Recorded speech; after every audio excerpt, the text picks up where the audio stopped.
الحمد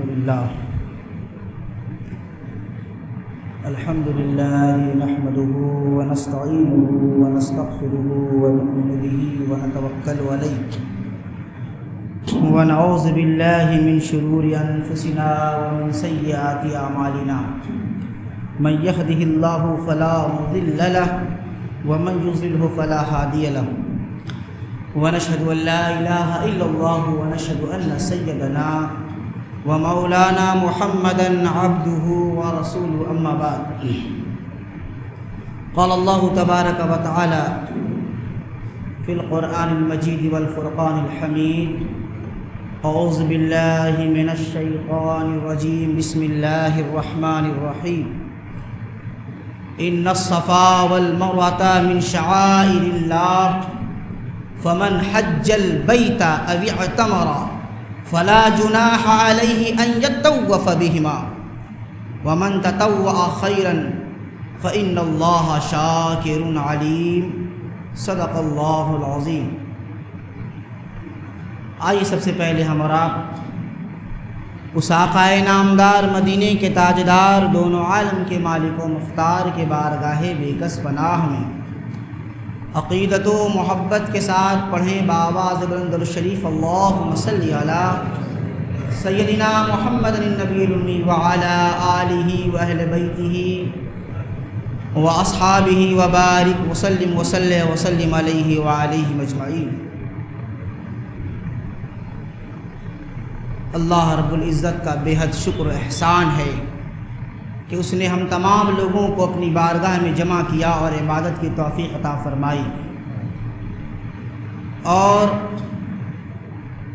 اللہ رب العزت سے یہ بھی دعا ہے، التجا ہے کہ اللہ رب العزت ہماری عبادت کی بھی حفاظت فرمائے اور عبادت گاہوں کی بھی حفاظت فرمائے۔ عبادت گاہوں کی حفاظت اس طور پر ہوگی کہ جب ہم اپنی عبادت گاہوں کو اپنے سجدوں سے رونق بخشیں، اپنے رکوع سے اور اپنی دعاؤں سے اور اپنے اجتماع سے اپنے مساجد کو ہم پر کریں، ورنہ یہ وہ وقت قریب نہیں، وہ وقت دور نہیں کہ ابھی تک تو اور کچھ فیصلہ ہو رہا ہے، آنے والے وقت میں مسجدوں پر بھی پابندی لگا دی جائے کہ آپ عبادت نہیں کر سکتے، اور یہ اس لیے ہوگا کہ ہم نے اپنی عبادت گاہوں کی فکر نہیں کی، ہم اپنی عبادت گاہوں کا کبھی خیال نہیں کیا، ہمیں یہ کبھی خیال ہی نہیں آیا کہ نماز بھی پڑھنی ہے، ہمارے مذہب کا شعار اور ہمارے مذہب کی علامت نماز ہے اور مسجد ہے، ہم نے مسجد کو خالی چھوڑا، ہم نے اپنی عبادتوں کو اپنے سے دور رکھا، عبادت گاہوں کی ہم نے خود پرواہ نہیں کی، تو اللہ تعالیٰ کہتا ہے نہیں، اگر تم خود نہیں کرو گے تو ہم دوسرے قوم تم پر مسلط کر دیں گے یا ظالم بادشاہ مسلط کر دیں گے، تو پھر وہ جیسا چاہے گا تمہیں گھمائے گا، تم گھومتے رہو گے۔ تو ہمیں ضرورت اس بات کی ہے کہ ہم اللہ تعالیٰ کی طرف لوٹ آئیں، اس کی عبادت گاہوں کی طرف لوٹ آئیں۔ اگر اس پرفتن دور میں اگر ہم نماز سے غافل ہو گئے تو کون ہوگا ہمیں بچانے والا، کون ہمارا ولی مرشد ہوگا؟ قرآن نے کہا نا فَلَن تَجِدَ لَهُمْ وَلِيًّا مُرشِدًا، کہ تم کوئی ولی مرشد نہیں پاؤ گے، کیونکہ ہم تو بے راہ ہو گئے نا، ہم تو بھٹک گئے راستے سے، اللہ کے بتائے ہوئے طریقے سے ہم دور ہو گئے، اسلام سے دور ہو گئے، اسلام کی تعلیمات سے دور ہو گئے، نماز اور عبادت سے دور ہو گئے، تو پھر جو چاہے کوئی کرے اپنے اعتبار سے آپ کو گھمائے گا، اور ہم یہ ڈر رہے ہیں کہ کون ہے جو ہمارا محافظ ہو؟ ہمارا محافظ تو اللہ ہے، ہم بھول گئے اسے، اپنے مالک کو بھول گئے۔ جب آدمی اپنے مالک سے دور ہو جاتا ہے نا، کبھی جانور کا ریوڑ دیکھا ہے؟ ریوڑ، جانور جب اپنے ریوڑوں میں چلتا ہے، اس کا چرانے والا چرواہا ہوتا ہے تو تمام جانوروں کی حفاظت ہوتی ہے، مگر اسی ریوڑ سے اپنے آپ کو کوئی جانور الگ کر لے فوراً کسی کا نوالا بن جاتا ہے، بنتا ہے نا نوالا؟ تو ہمیں اس ریوڑ میں چلنا ہے، وہ اسلام کی تعلیمات کا ریوڑ ہے، وہ اللہ نے جو ہمارے اوپر عائد کیے ہیں جو فرائض، اس کا ریوڑ ہے، ہمیں اس ریوڑ سے باہر نہیں نکلنا ہے۔ اگر ریوڑ سے باہر نکلے اور اپنے اس مالک کو چھوڑ دیے تو کوئی بھی آ کے ہمیں اپنا نوالا بنا لے گا۔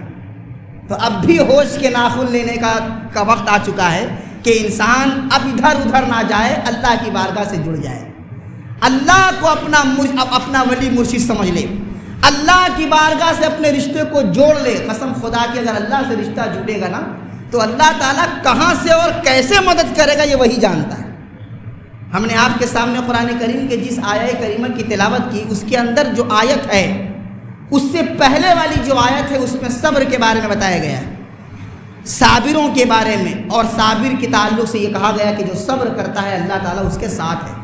اور اسی آیت کے بعد یہ آیت ہے ان الصفا والمروۃ من شعائر اللہ۔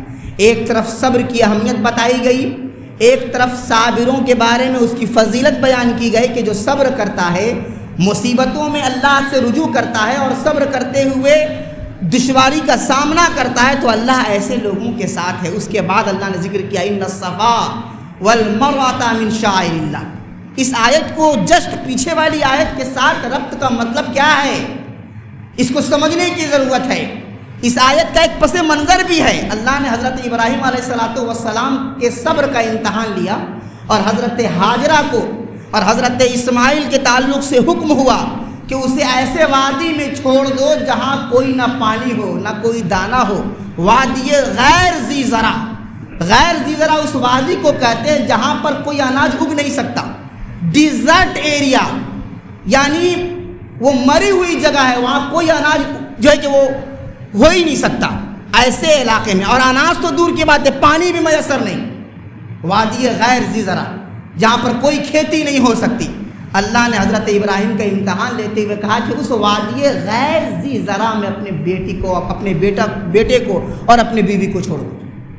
تو حضرت ابراہیم نے صبر کا مظاہرہ کیا، اللہ کے حکم پر اپنی بیوی حضرت ہاجرہ کو اور اپنے بیٹے حضرت اسماعیل کو اس وادی غیر ذی زرع میں پہنچا دیا، جہاں کھانا تھا، جہاں نہ پانی تھا، نہ رہنے کی کوئی جگہ تھی، ایسے ہی کھلے میدان میں اس پہاڑ کے پاس، مروہ کے پاس جہاں پر ابھی زمزم ہے، وہاں چھوڑ کر چلے آئے۔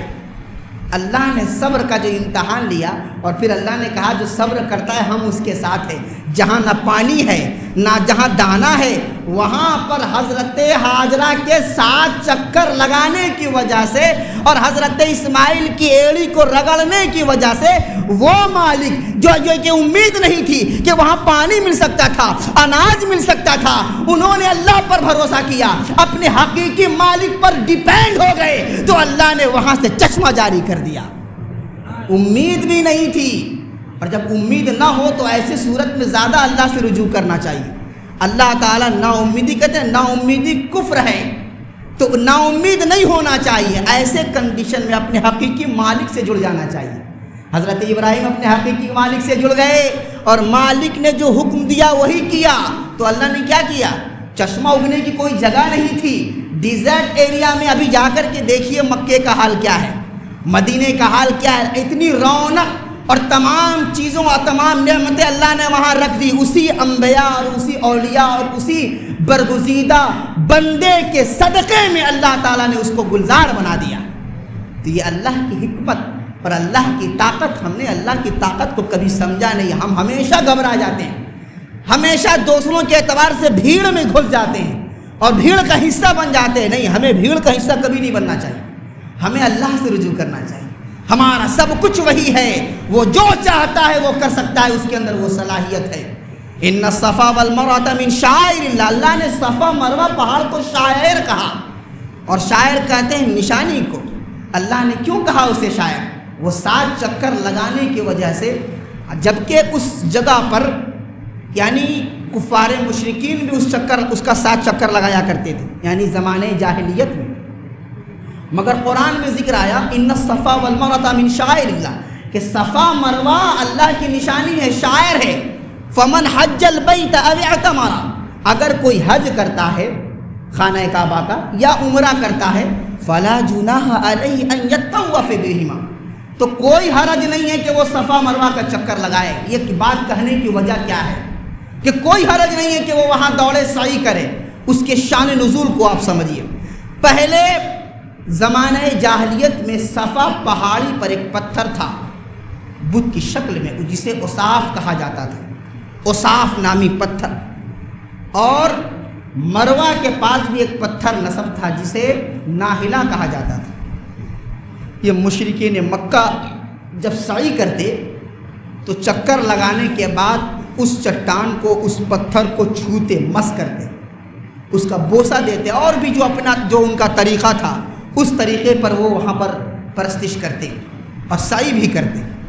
اس کے بعد جب مروہ کہتے ہیں نیچے کا جو حصہ ہے پہاڑ کے، وہ مروہ کا حصہ ہے، تو اب وہ مروہ کے پاس جب آتے تو ناہلا پتھر کی پرستش کرتے، اس کو چھوتے، اس کو چومتے۔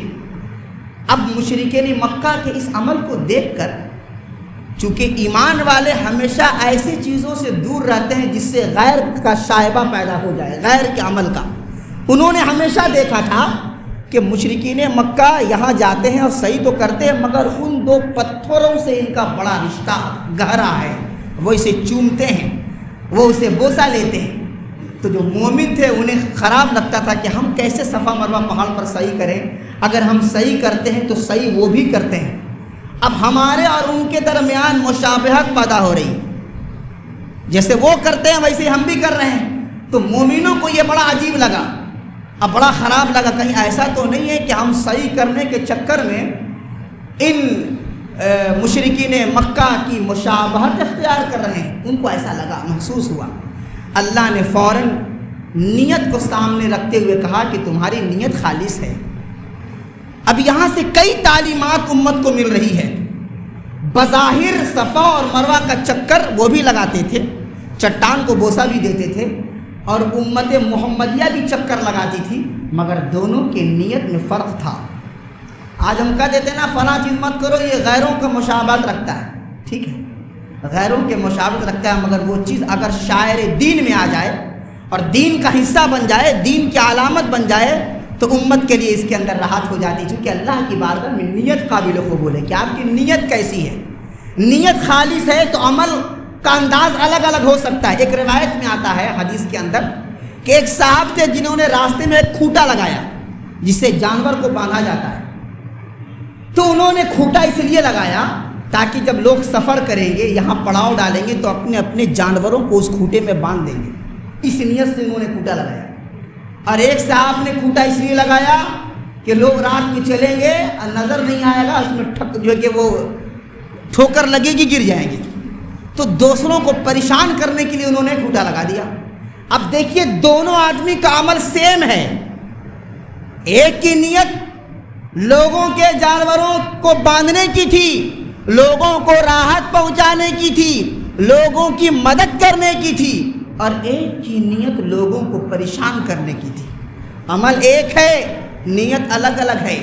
تو کھٹا لگانے سے کوئی مسئلہ نہیں، لگانے کی نیت دیکھی جا رہی ہے، جبکہ ہو سکتا ہے کہ جس نیت خالص کے ساتھ اس نے کھوٹا لگایا تھا کہ لوگ جانور باندھیں گے، لوگ ٹھوکر کھا کر گر بھی سکتے تھے، مگر اس چیز کو شریعت نے نہیں دیکھا، شریعت نے اس کی نیت کو دیکھا، شریعت نے اس کی نیت کو دیکھا، اور نیت کو دیکھتے ہوئے یہ فیصلہ کر دیا کہ جس کی نیت یہ تھی کہ لوگوں کو فائدہ پہنچائے اس کو اس کا اجر ملے گا، اور جس کی نیت لوگوں کو پریشان کرنا تھا اسی کھوٹا لگانے کی وجہ سے وہ عذاب میں گرفتار ہوگا، اور اللہ تعالیٰ اس کے ساتھ ماجرا کرے گا، اللہ تعالیٰ اس کی گرفت فرمائے گا۔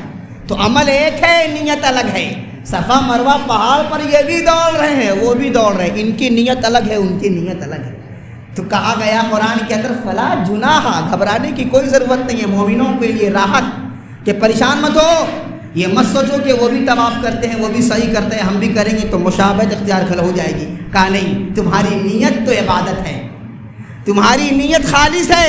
ان اللہ لا ينظر الى اجسامکم، حدیث میں آیا اللہ تعالیٰ تمہارے جسموں کو نہیں دیکھتا۔ ان اللہ لا ينظر الى اجسامکم ولا الى صورکم، نہ جسموں کو دیکھتا ہے نہ صورکم، تمہارے چہرے کو دیکھتا ہے، نہ تمہارے چہروں کو دیکھتا ہے نہ تمہارے جسموں کو دیکھتا ہے، دیکھتا کیا ہے؟ وَلَٰكِنْ يَنْظُرُ إِلَىٰ قُلُوبِكُمْ، اللہ تمہارے قلب کو دیکھتا ہے، تمہاری نیت کو دیکھتا ہے کہ تمہارے قلب میں کیا ہے، تمہارے دل میں کیا ہے، تمہارے دل میں کیا چیز پیدا ہو رہی ہے، اللہ تعالیٰ یہ دیکھتا ہے، اور اس کے اکارڈنگ اللہ تعالیٰ فیصلہ کرتا ہے۔ تو فرمائے گا فَلَا جُنَاحَ عَلَيْهِ أَن يَطَّوَّفَ بِهِمَا، تو کوئی حرج نہیں ہے کہ تم دونوں پہاڑوں کا سعی کرو، دونوں پہاڑوں کی سعی کرو، اس کا جو ہے کہ چکر لگاؤ۔ 7 چکر لگانے کا حکم ہے حاجیوں کے لیے، واجب ہے کہ جو لوگ حج کرنے جاتے ہیں وہ صفا مروہ پہاڑ۔ اب اللہ نے اپنے محبوب بندی حضرت ہاجرہ کے عمل کو مناسک حج میں شامل کر دیا۔ اللہ تعالیٰ اپنے برگزیدہ بندوں کے عمل کو اپنے شاعر دین تصور کرتا ہے اور لوگوں کو یہ تعلیم دیتا ہے کہ جو چیز دین کے لیے شاعر ہیں، چاہے وہ شاعر مساجد ہو، مکاتب ہو یا کوئی جگہ ہو، صفا مروہ ہو، اگر وہ شاعر ہیں تو اس شاعر کا احترام اور اس کی تعظیم ہم پر اور آپ پر واجب ہے۔ وَمَن يُعَظِّمْ شَعَائِرَ اللَّهِ فَإِنَّهَا مِن تَقْوَى الْقُلُوبِ، کہ جس نے شاعر دین کا احترام کیا۔ اب شاعر دین میں صفا مروہ بھی ہے، شاعر دین میں حجر اسود بھی ہے، شاعر دین میں مقام ابراہیم بھی ہے، مینا اور مزدلفہ بھی ہے، اور وہ جمرات بھی ہے۔ اس کے ساتھ ساتھ مساجد بھی شاعر دین میں ہے، مدارس بھی شاعر دین میں ہے، لہٰذا اس کی بھی تعظیم ہم پر اور آپ پر واجب ہے کہ جو چیز دین کا حصہ بن جائے، اللہ کا یہ حکم ہے کہ انسان اس کا احترام اور اس کی تعظیم کرے۔ تو صبر کے نتیجے میں اللہ تعالیٰ نے وہاں چشمہ جاری کر دیا، وہ چشمہ جو زمزم کا چشمہ تھا، اور اللہ تعالیٰ نے وہ چشمے کو ایسا جاری کیا کہ قیامت تک لوگوں کو وہ چشمہ سیراب کر رہا ہے اور لوگوں کے پیاسوں کو بجھا رہا ہے۔ حجاج جاتے ہیں، خود بھی پیتے ہیں اور ہمارے لیے لے کر بھی آتے ہیں۔ تو وہ زمزم جو اللہ کے شاعر اور اللہ کی ایک نیک بندی حضرت ہاجرہ کے چکر کے نتیجے میں اور حضرت اسماعیل کی پیر کی رگڑ کی وجہ سے اللہ تعالیٰ نے وہ چشمہ جاری کیا اور یہ پیغام دیا کہ اگر تم صبر کرتے ہو تو ہر حالت میں ہم تمہارے ساتھ ہیں۔ یہ وقت بھی صبر کا ہے، صبر کے ساتھ اگر مسلمان رہے گا تو ایسے پرفتن دور میں بھی اللہ کی مدد آئے گی۔ اور آپ سے گزارش یہ ہے کہ آپ کسی بھی جماعت کا حصہ نہ بنیں، کسی بھی بھیڑ کا حصہ نہ بنیں، چونکہ مسلمان لوگ، اس دور کے مسلمان لوگ تھوڑا بے شعور بھی ہیں۔ جہاں بھیڑ بھاڑ دیکھا، سوشل میڈیا پر کچھ چیزیں دیکھا، کوکروچ اور کیا کیا وہ چیزیں نکل رہی ہیں، CJP ایک نکل رہا ہے یوٹیوب فیس بک پر، ہم نے دیکھا کوکروچ پارٹی کی، سمجھ رہے نا، کوکروچ جنتا پارٹی، لوگ اس کو فالو کرنے لگے، اب اس کو نہیں جانے کیا کیا ہو رہا ہے۔ ایسے انقلاب نہیں آتا میرے بھائی، بھیڑ کا حصہ بن کے انقلاب نہیں آتا، انقلاب ہمارے اندر موجود ہے۔ BJP کی جگہ پر CJP ہے، لوگ اس کا حصہ بن جا رہے ہیں۔ کیا ہے یہ؟ CJP کا حصہ بن جا رہے ہیں۔ اس کی ضرورت نہیں ہے، اپنے اندر انقلاب پیدا کرے۔ وہ انقلاب کیا ہے؟ اللہ کے دین سے جڑ جائے۔ اب بھی تو مسجدیں خالی ہیں، نہیں ہے؟ اب بھی مسجدیں خالی ہیں۔ کتنے گائیڈ لائنس آ رہے ہیں، یہ گائیڈ لائنس اسی لیے آ رہے ہیں تاکہ اب بھی ہم ہوش کے ناخن لیں اور عبادت کی طرف آ جائیں، اپنے دین کی طرف آ جائیں، اسلامی تعلیمات کی طرف آ جائیں۔ اگر اسلامی تعلیمات سے ہم دور ہوں گے، حدیث میں آیا اللہ تعالیٰ بادشاہ مسلط کرے گا، ایسا بادشاہ مسلط کرے گا جو اپنے اعتبار سے آپ کو لیڈ کرے گا، وہ جیسے چاہے گا آپ کو گھمائے گا، اور ہو رہا ہے چونکہ ہم اپنے دین سے دور ہو چکے ہیں۔ ایسے کنڈیشن میں بھی مسجدیں خالی ہیں۔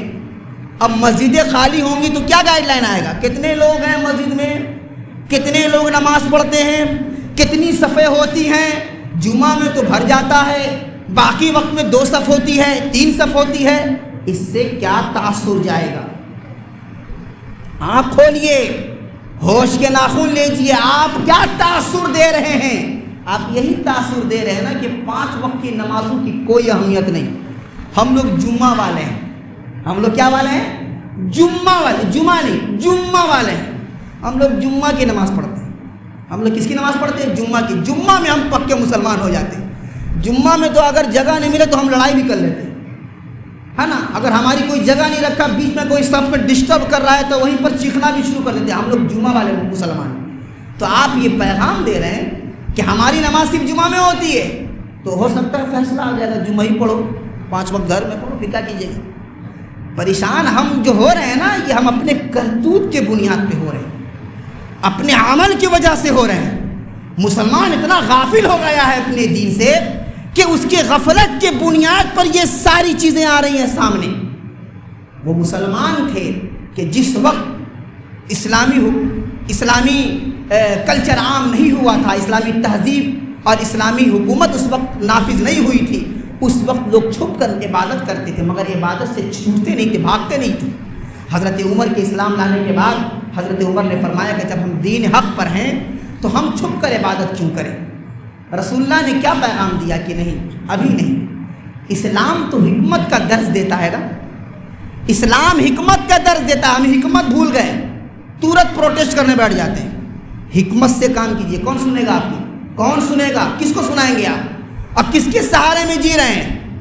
فلاں آنا تھا وہ نہیں آیا، ہم اس پر بہت اعتماد رکھے تھے۔ آپ کی غلطی تھی، آپ اللہ پر اعتماد کرتے، آپ اللہ کے دین پر بھروسہ کرتے، آپ اعتماد اللہ کو چھوڑ کے کہیں اور کر لیے تو پریشان ہو رہے ہیں۔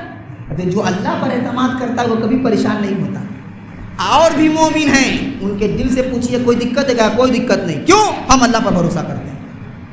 جب آپ اللہ پر بھروسہ کیجئے گا، اپنے دین کو فالو کیجئے گا اور تین چیز کو اپنا لیجئے، ایک ہے معیشت اور ایک ہے تعلیم، معیشت اور ٹیکنالوجی۔ مسلمان اس تین چیز پر مضبوطی سے عمل کرنا شروع کر دے۔ پیرنٹس کو بھی چاہیے کہ اپنے بچوں سب سے پہلے معیشت، اقتصادی معاملہ درست کیجئے، کسی کا ٹینشن نہیں ہوگا، کوئی آئے کوئی جائے۔ اگر کوئی تاجر ہے، کوئی بزنس مین ہے، اپنے بزنس کو بڑھائیے، اپنے بزنس اپنے علاقے میں کھولیے۔ تجارت چاہے چھوٹا ہی کیوں نہ ہو، اپنے محلے میں تجارت کھولیے۔ اور آپ تمام لوگوں کو یہ پیغام دیتا ہوں، ہر شخص اپنے غریب بھائی کے تجارت میں سپورٹ کرے۔ سپورٹ اس معنی میں نہیں کہ رقم ہم دینے کے لیے کریں گے، سب جا کے چندہ دے دیجیے اس کو، نہیں۔ سپورٹ اس معنی میں کہ تجارت میں اس کا ساتھ اس طرح دیجیے کہ آپ ان کی خرید و فروخت کا حصہ بن جائیں، خرید و فروخت کا آپ حصہ بنیے۔ اپنے بھائیوں کے ساتھ کہیے کہ آپ لگائیے، جتنی دکانیں آپ لگا سکتے ہیں، جو بھی ضرورت کی چیزیں ہیں آپ اپنے علاقے میں بیچیے، اپنی معیشت کو مضبوط کیجیے۔ جب مسلمان اپنی معیشت میں مضبوط ہوگا تو اس کو کسی چیز کا ٹینشن نہیں ہوگا، کسی کے سامنے اس کو جھکنے کی ضرورت نہیں ہوگی۔ اپنے پیسے کو مضبوط کیجیے، اپنے منی کو مضبوط کیجیے، اپنے جو ہے کہ وہ اقتصادی معاملے کو اپنا مضبوط کیجیے۔ آپ کو کسی کے پاس جانے کی ضرورت نہیں ہوگی۔ اگر آپ صاحب نصاب ہیں، اگر آپ کے پاس پہلے سے دولت ہے تو معیشت مضبوط کیجیے۔ اگر معیشت پہلے سے مضبوط نہیں، اپنے بچے کو بہترین تعلیم دیجیے۔ یہ دو چیز آپ کے پاس آپشن ہے۔ پہلے سے آپ کا گھرانہ مضبوط ہے، تجارت کیجیے۔ آپ لوگ بہت تجارتیں ہیں، ہر قسم کی تجارتیں موجود ہیں۔ ہم یہاں وہاں جاتے ہیں نا، شاپنگ کرنے مہندی جاتے ہیں، ٹیکا گڑھ جاتے ہیں، کلکتہ جاتے ہیں، کیا ضرورت پڑی ہے؟ ہم اپنے علاقے میں شاپنگ کریں گے۔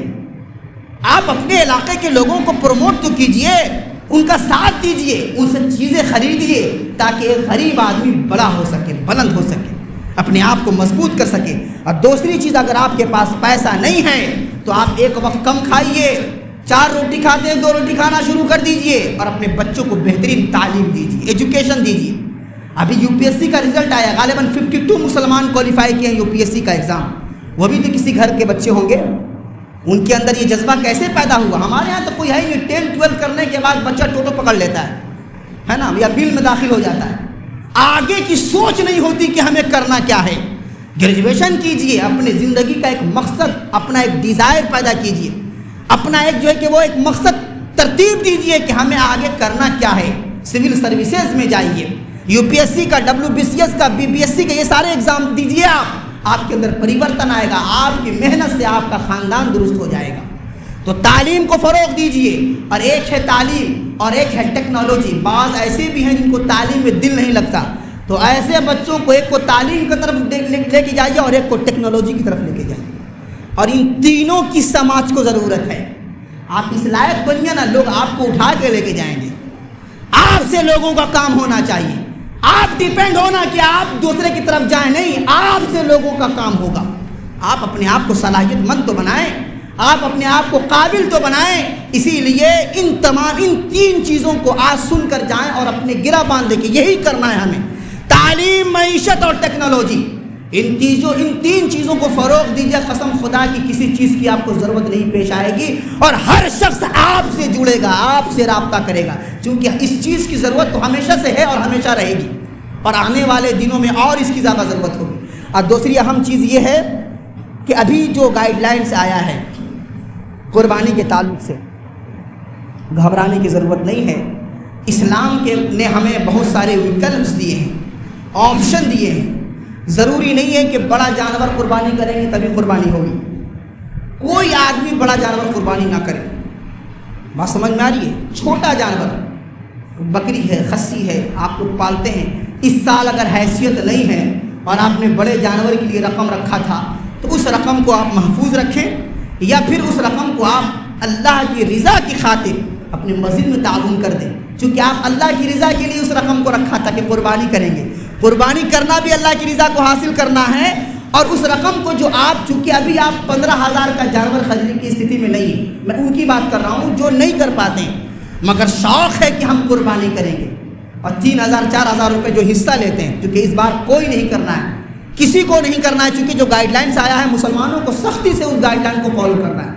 حکومت کے خلاف جانے کی کوئی ضرورت نہیں ہے۔ حکومت نے جو گائیڈ لائن ہمیں دیا ہے ہمیں اس کے اعتبار سے زندگی گزارنی ہے، کوئی پریشان ہونے کی ضرورت نہیں ہے، اور جذبات میں آنے کی ضرورت نہیں ہے۔ سارا جذبات نماز میں لائیے آپ، اور جتنا جوش ہے نا، ایمانی جوش، نہیں کھائیں گے تو جوش پیدا ہو جائے گا، بند ہو گیا، نہیں مل رہا ہے، اس میں جوش مت دکھائیے، جوش نماز میں دکھائیے کہ اب سے 2 صف لگ رہی تھی نا، ہم پوری مسجد کو جمعہ بنا دیں گے، ہر صف، ہر نماز کے وقت میں پوری مسجد کو ہم جمعہ بنا دیں گے، اور اس طرح جمعہ بنائیں گے کہ حکومت بھی کہے گی کہ ان کو روک نہیں سکتے، ان کو نماز پڑھنے دے دو۔